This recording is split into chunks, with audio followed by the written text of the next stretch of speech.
તો અમદાવાદમાં નારણપુરાના પ્રગતિનગરમાં અસામાજિક તત્વોનો આતંક સામે આવ્યો। એક કાર પાર્ક કરેલી હતી, ત્યાં અસામાજિક તત્વોએ તોડફોડ કરી।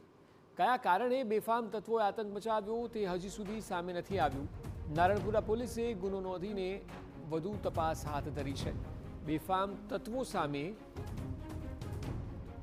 કાર્યવાહી કરવાની તજવીજ હાથ ધરાઈ છે। આ ગાડી જે પાર્ક થયેલી છે તેના ઉપર અસામાજિક તત્વોએ બેફામ આતંક મચાવતા ગાડીને મોટું નુકસાન કર્યું છે।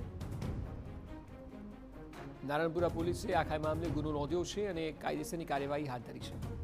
વરદાન ટાવરની નજીકની આ ઘટના છે કે જે દ્રશ્યોમાં જોવા મળી રહ્યું છે। પ્રગતિનગર ખાતે વરદાન ટાવર આવેલું છે, ત્યાં આ દ્રશ્યો હોય તેવું લાગી રહ્યું છે। વધુ માહિતી આપી રહ્યા છે સંવાદદાતા મિહિર સોની। મિહિર, આખી ઘટનાને લઈને શું વિગતો પ્રાપ્ત થઈ રહી છે?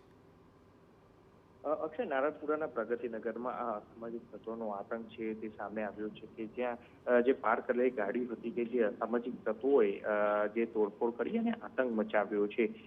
જે દ્રશ્યો કે જે ગાડીને જે કઈ રીતના રોડ ઉપર પડી હતી અને જે તોડફોડ કરી અને આતંક મચાવ્યો હતો, આ તોડફોડ કરનાર જે અસામાજિક તત્વો છે તે કોણ છે તેને લઈને પોલીસે ગુનો નોંધીને તપાસ શરૂ કરી છે અને આ રીતના આતંક મચાવવા પાછળનું કારણ શું છે તેને લઈને પણ તપાસ હાથ ધરી છે। પરંતુ પોલીસને પ્રાથમિક તપાસમાં સામે આવ્યું કે જે સોસાયટી નજીક જે એક ઠગ છે કે જે છેતરપિંડી કરનાર એક આરોપી છે કે તેની આ ગાડી ઉપર તોડફોડ કરવા માટે લોકો આવ્યા હોવાની શંકા છે। એટલે હાલ તો કયા દિશામાં જે આરોપીઓ છે અને આ કોણ છે અસામાજિક તત્વો કે જેને લઈને કે રોડ ઉપર આ રીતના પાર્ક કરેલી ગાડીઓને તોડફોડ કરી અને આતંક મચાવ્યો છે તે દિશામાં તપાસ હાથ ધરી છે। જી બિલકુલ મિહિર, આભાર સમગ્ર માહિતી બદલ।